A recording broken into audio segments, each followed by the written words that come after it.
chewing gum. You're chewing gum. Okay. Hello, YouTube. I'm Monica. I'm Anthony. And we're the cooks. You like saying that? I do. I like just saying we're the cooks. I like being the cooks. We enjoy us. Well, today we don't know.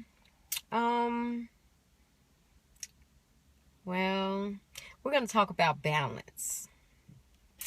Balance in your home is so important because we can be so off kilter that it knocks everything just out of harmony, right? Harmony. You want harmony. Meaning that to have balance, you have to take all things into consideration. You have to be open to change, right? Because you don't want to, kind of like a, what is that, a seesaw? Seesaw.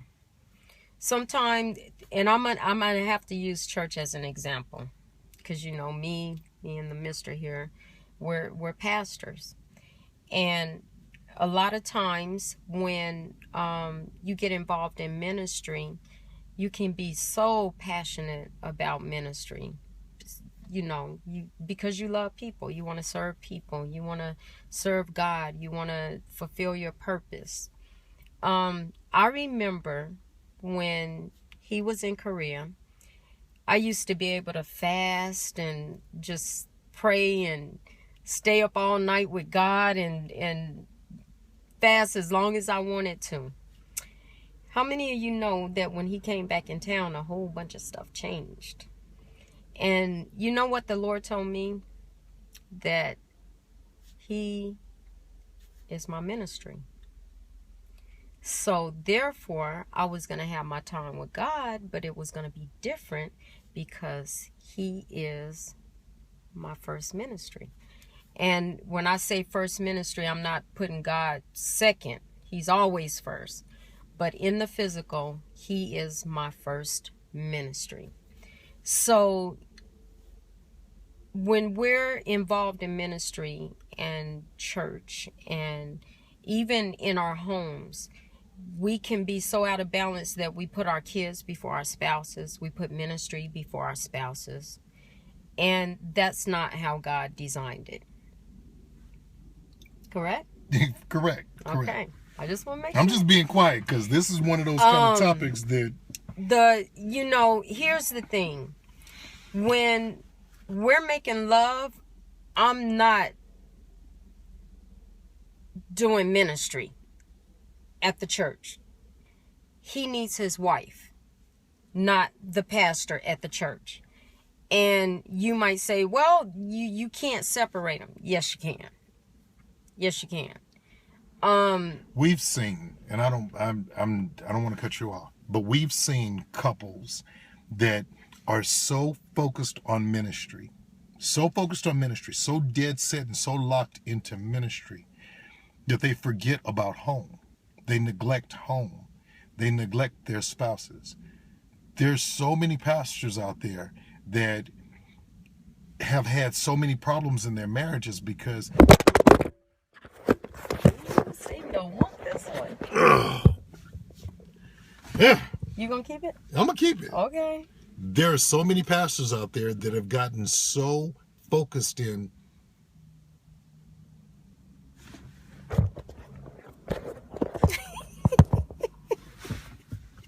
there's so many pastors out there that have gotten so focused into ministry that they've neglected their wives, they've neglected their households. Not meaning that they've treated their wives bad or anything like that, but they've basically taken their marriage and put their marriage on the back burner. And what Monica said about your marriage being your very first ministry, that's biblical, that's scripture.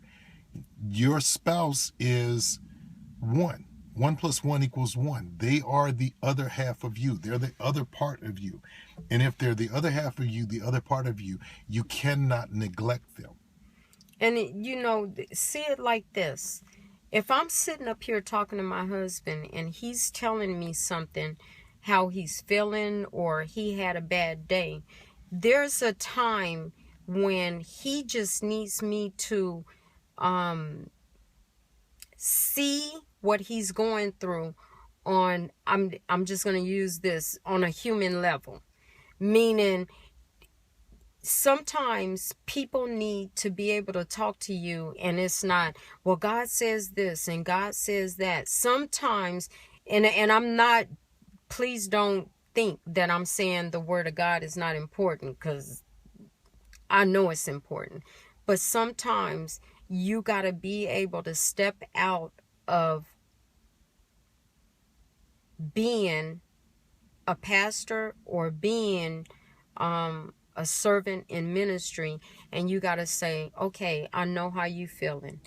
And you got to be able to understand where people are coming from, and then God opens up the door for you to say, okay, well, this is what the word says. This is how to handle that. My kids, they go to a public school. Well, when they're in public school, they deal with a whole bunch of stuff. We teach them the word of God at home, but when they come home, I'm not the pastor standing behind the pulpit. I'm their mother, and I have to understand, if I'm so heavenly bound that I can't understand what they're going through, and I can't sympathize with them, I can't talk to them, I can't, I remember one time you told me, Monica, I need you to look at BET just for a little while. Remember when you told me that? You said, because this is what our kids are exposed to, and you have to know what they're listening to, and I want you to be able to talk to them. Well, you know what? I did that, and it opened up a whole, the kids wanted to come in and they were like, Mom, listen to the words in this song. And it was cool because it opened up a dialogue for us to talk. And she would say, you know what? I'm listening to the words to that song, but is this song edifying? Is it doing anything good for your spirit? And it opened up a door to be able to minister to them. Can I say something real quick about your first ministry? Your first ministry being your spouse. Take a look at this and evaluate it on your own and give us comments and let us know what you think about this. But here's my question. Let's say that it's a Sunday morning. Sunday morning you wake up, and we're fortunate our kids are old enough to drive. So the kids are off to church. And let's say that I don't have any ministry obligations that day, and my wife doesn't have any ministry obligations that day. And we decide that we want to spend the day having a pajama party. There's a lot of people out there that if I told somebody that I was going to miss a Sunday, one Sunday, going to church because I was going to stay home and have a pajama party with my wife, they would look at me like that's blasphemous. Like, how dare you? Please don't mistake me saying that you don't need the fellowship of the brethren. You do. You do need to go to church. You do need a house of God. You do need a place where you can go and worship and congregate around fellow Christians, fellow people who believe what you believe and who walk the way that you walk. Yes, I agree with that. I'm not saying that you don't. That is that's number one priority. Not one priority, but you understand what I'm saying. But I'm also saying is that you have to nurture your relationship. So husbands, if you're that guy that's going to try to manipulate this and say, oh, you need to stay home from church because I want to play with you today. No, that's not what I'm saying. What I'm saying is take a look at your ministry, take a look at your marriage, and look for a balance. That's what this is all about. Exactly. Look for a balance. Because people who are out there in ministry, ladies, fellas, if you're singing in the choir and you're anointed and you're singing in the choir, but your marriage is suffering, you're not in balance. Exactly. You're not in balance. And if your marriage is spectacular and wonderful, but y'all ain't going to church, you're out of balance. You're out of balance. You're out of balance. Monica says this thing, so heavenly bound, no earthly good. So heavenly bound, no earthly good.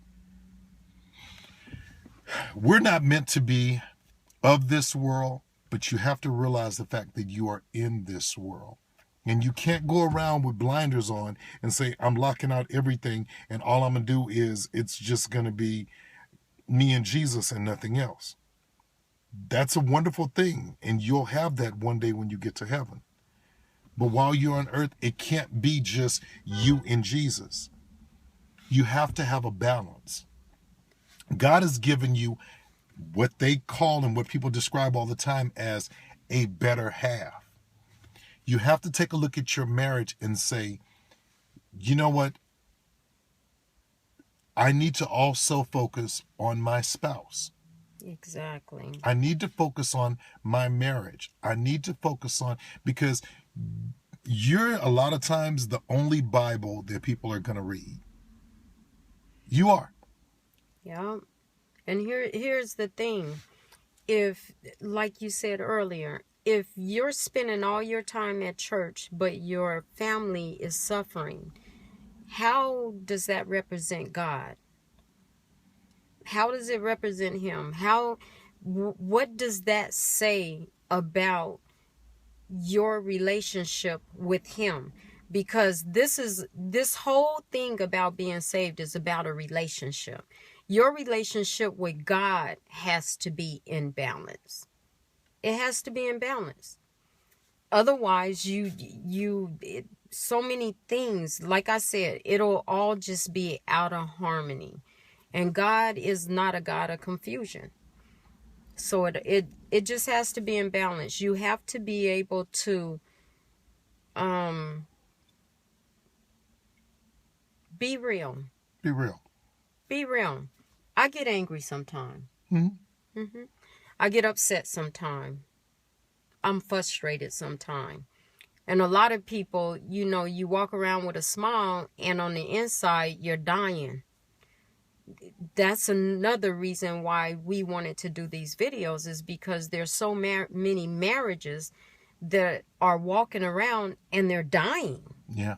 They're dying because nobody's being real. This is real stuff. This is real life. We all have issues. Yeah. Yeah.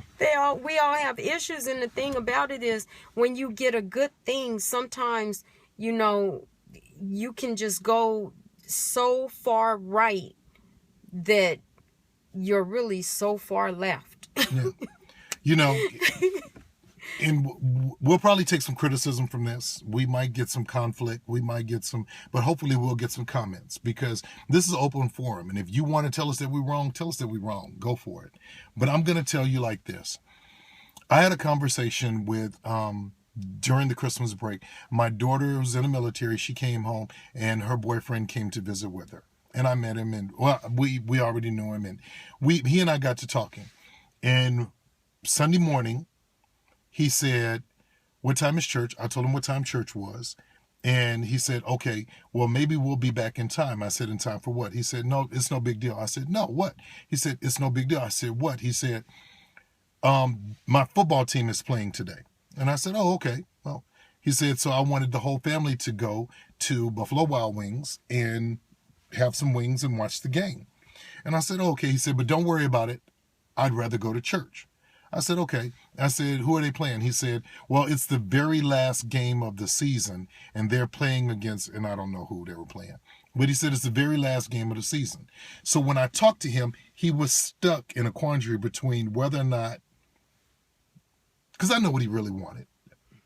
And it wasn't him feeling like he was disappointing God. No.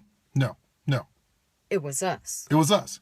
And so he was trying to figure out whether or not to go to the game or whether or not to go to church to us, to prove something to us, so to speak. Yeah. Or just to be approving. Or just to be approving. Just to be approving. And this is what I told him. I said, here's your very first lesson in ministry. Your very first lesson in ministry is, and I'm going to teach you this so that when you do get married. Because I told him, I said, I do believe that one day you're going to fully serve God wholeheartedly, full force. I said, but let me teach you something about ministry. The very first thing, and not a girlfriend, but I needed to teach him this lesson about ministry. Here's the lesson about ministry. Your very first ministry is your marriage. It is. So I told him, I said, listen, this is what you do. Don't worry about church today. You go to Buffalo Wild Wings, eat you some wings, watch the game, and enjoy the game. Next Sunday, go to church. Next Sunday, go to church. God is a father, and we need to stop taking a look at him as this gigantic thing that's in outer space, that's in the heavenlies, that has no understanding, no compassion, and no rationale for man. That's not his nature. He's a father. And yes, a father does want his children to come and see him. Any good father does. But if you go to your father and you say, Daddy, today, me and my wife are going to go and we're going to have a pajama party together. Any good father would look at that and say, son, strengthen your marriage. Your marriage is very important. I'm your dad. I'm going to be here. But strengthen that relationship. Strengthen that marriage. And so what I was trying to teach him is, and hopefully you'll understand this, I wasn't telling him to put Buffalo Wild Wings or the NFL before God. I wasn't telling him to put his own selfish desires or nature before God. I wasn't telling him to find something else to do other than see God. I wasn't telling him stay home and watch sports all day and not spend time with God. That's not what I was trying to teach him. What I was trying to teach him is when you get married, your very first obligation, your very first ministry is your marriage. And hopefully you'll be blessed that a part of that marriage is you will go and you'll enjoy spending time with God together. You'll enjoy going to the house of the Lord together. That you'll go and visit Dad together. If my dad was still alive, I'm sure my dad would love for me and my wife to bring the kids to come see him on Sundays. He would love that. And not only that, so many times we look at God as this big entity that doesn't have fun, that is so strict. And a relationship is not like that. And you got to look at God as a God who loves you, who wants to bless you, who loves to see you laugh, he loves to make you happy. And you have to look at it like that. And when you talking about balance, there's so many places we could go with this one. So many places. So many places we could go with this one, because I know one of the biggest things is children, and where they are in reference to your spouse as far as your balance. But balance. We gotta have it. Gotta have it. So we're going to end this video because our goal is we're going to start working on... We're at 18. Yeah, we're going to start working on making our videos shorter. And so thank you so much for subscribing, commenting. Love you guys. We appreciate you more than you know. We don't take you for granted. Always remember 1 + 1 equals 1. And work on balance. And you know what? As a couple, talk about it. Talk about balance. Yeah. Talk about balance. If you want your husband to go to church with you more, say, hey, you know what? We need a balance. We need a balance. We need a balance. And if you're so self-absorbed into ministry that you... Yeah. Bye.